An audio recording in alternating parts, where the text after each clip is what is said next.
আসসালামু আলাইকুম টুম্পা 7 থেকে আমি টুম্পা আছি আপনাদের সাথে। আজকে আপনাদের সাথে শেয়ার করব মিষ্টি কুমড়া আর রুটি রেসিপি। এটা আমাদের আজকে সকালের নাস্তা ছিল, তো আপনাদের সাথে রেসিপিটি শেয়ার করতেছি। আপনারা ভিডিওটা স্কিপ না করে পুরোটা দেখবেন, তাহলে কিছু শিখতে পারবেন, রেসিপিটি আপনারা করতে পারবেন। আমি সহজে দেখানোর চেষ্টা করব কিভাবে রুটি করা যায়, এভাবে সহজভাবে ভাজিটা করা যায়। আমি যে কুমড়াটা নিয়েছিলাম এটা খুব ছোট কুমড়া ছিল, যার কারণে আমি খোসাটা ফেলবো না, আমি উপর দিয়ে ছুরি দিয়ে একটু চেঁচে নিলাম। কারণ আমার কাছে খোসা সহ এই সবুজ সবুজ খোসাটা দেখতে ভালো লাগে, খেতেও ভালো লাগে। খোসা সহ কুচি কুমড়াটা খেতে খুবই ভালো লাগে, এই কারণে আমি খোসাটা ফেলবো না। এটা আমার খুব পছন্দ। আপনাদের যদি কারো ইচ্ছে হয় আপনারা অবশ্যই এটা ফেলে দেবেন।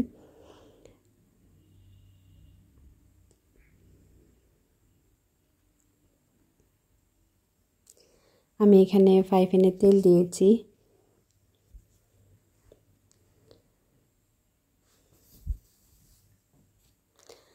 দিয়ে দিলাম এখানে পেঁয়াজ, রসুন, কাঁচামরিচ।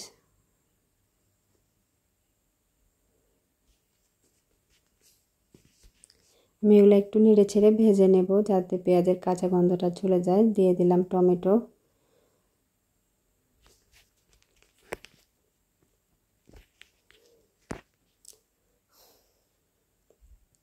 সামান্য একটু পানি দিয়ে কষিয়ে নিয়ে আমি এখানে দিয়ে দিলাম লবণ। যেহেতু আমি এটা সকালের নাস্তা করব, তাই আমি খুব বেশি ঝামেলা না করে বেশি মশলা না দিয়ে হালকাভাবে করানোর চেষ্টা করছি। এখানে দিলাম আমি হলুদ 1 চা চামচ, আর দিয়ে দিলাম মশলা 1 চা চামচ। যেহেতু আমি কাঁচামরিচটা দিয়েছি তাই আমি মরিচের গুঁড়া ব্যবহার করি নাই। তো এটা সকালে নাস্তা খাবো, তাই খুব বেশি মশলা তেল ঝাল দিলে অস্বাস্থ্যকর লাগে আমার কাছে। আমি এটা পছন্দ করি না, আমার কাছে সাধারণভাবেই ভালো লাগে। সকালের নাস্তা এমনিতে আমাদের ঝাল মশলা না খাওয়াই ভালো। হেলদিভাবে নাস্তাটা করলে সকালের জন্য খুবই ভালো। এই যে আমি কুমড়াটা দিয়েছি, দিয়ে একটু ঢাকা দিয়ে দিলাম। এর ভেতর থেকে পানিটা বের হয়ে গেছে, আমি একটু পানি দিয়েছিলাম।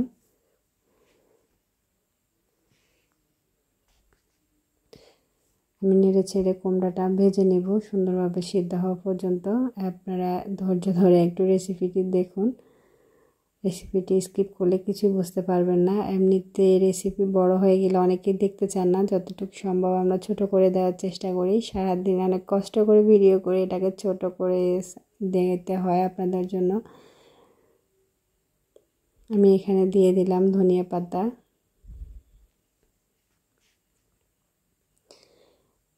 নেড়ে ছেড়ে কুমড়াগুলো নামিয়ে নেব। আমার কুমড়াটা প্রায় হয়ে এসেছে, আমি একটু দেখতেছি সিদ্ধ হয়েছে কি না। এটা সিদ্ধ হয়ে গেছে।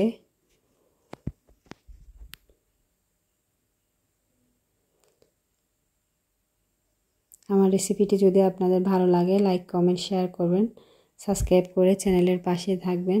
এখানে আমি দিয়ে দিলাম একটা হাঁড়িতে কিছু পানি দিয়ে দেবো, যেহেতু আমি এখানে রুটি করব, রুটির জন্য আমি একটু পানি দিয়ে দেব। দিয়ে দিলাম এখানে আমি এখানে দিয়ে দিলাম 2.5 কাপ পানি। আমার পানি দেওয়াটা স্কিপ হয়ে গেছে, একটু পরে দিয়ে দিয়েছিলাম। এখানে দিয়ে দিলাম লবণ, দিব একটু তেল। তেল দিলে আটাটা সফট হয়, ভালো হয়, এই কারণে আমি একটু তেল দিয়ে দিলাম। আমি এখানে 2.5 কাপ পানি নিয়েছি, আর আমি 2.5 কাপ পানির জন্য 2.5 কাপ আটা দিব।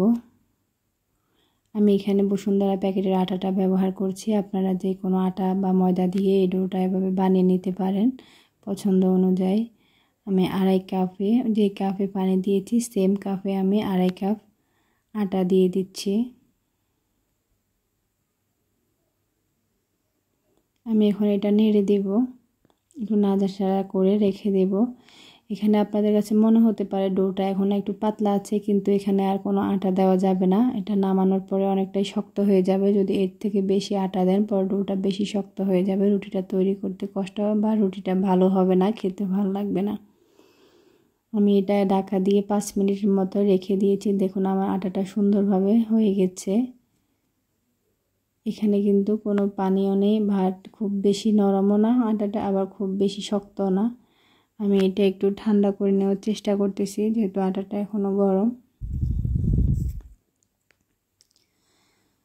আমি আটাটা চালতেই ভুলে গেছি, যেহেতু সকালের নাস্তা তৈরি করছি, যে তাড়াহুড়াতে আর আটাটা চালার কথা মনে ছিল না, এই কারণে আমার আটায় কিছু লামস রয়ে গেছে।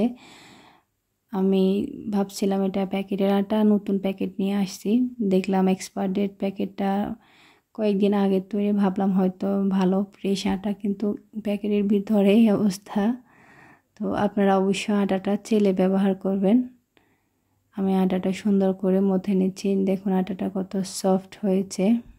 এটা বেশি শক্ত না, বেশি নরম না। রুটি করা তো আমরা সবাই জানি গৃহিণীরা, কিন্তু আমার নতুন অনেক আপুরা আছে যারা হয়তো জানে না, তাদের জন্য আমি দেখানোর চেষ্টা করছি যাতে বুঝতে পারে দেখে। আমার ভিডিওটি যদি কারো ভালো লাগে অবশ্যই আমাকে জানাবেন, উৎসাহ দেবেন। আপনাদের কমেন্ট আর উৎসাহ কাজের আগ্রহ অনেকটাই বাড়িয়ে দেয়।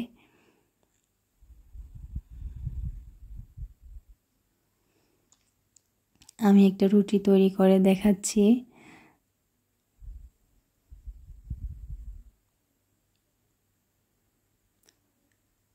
রুটি আর ভাজি, এগুলো তো আমাদের নিত্যদিনের খাবার। তো অবশ্যই আপনারা কে কে আমার মতো এরকম খান জানাবেন, আর যদি কেউ না খান অবশ্যই এভাবে খাবেন। এই রেসিপিগুলো খেতে খুব ভালো লাগে, যেহেতু আমরা বাঙালি এই ধরনের খাবারে আমাদের অভ্যস্ত বেশি। আমাদের সকালবেলা নাস্তায় এই ধরনের আইটেমগুলো বেশি থাকে।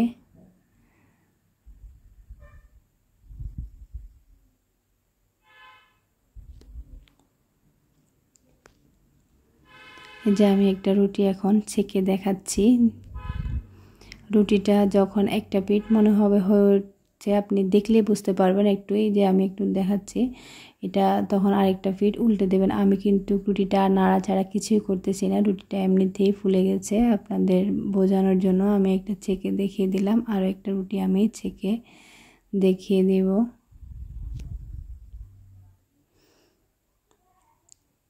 আমি সেমভাবে আরেকটা রুটি ছেঁকে নিচ্ছি।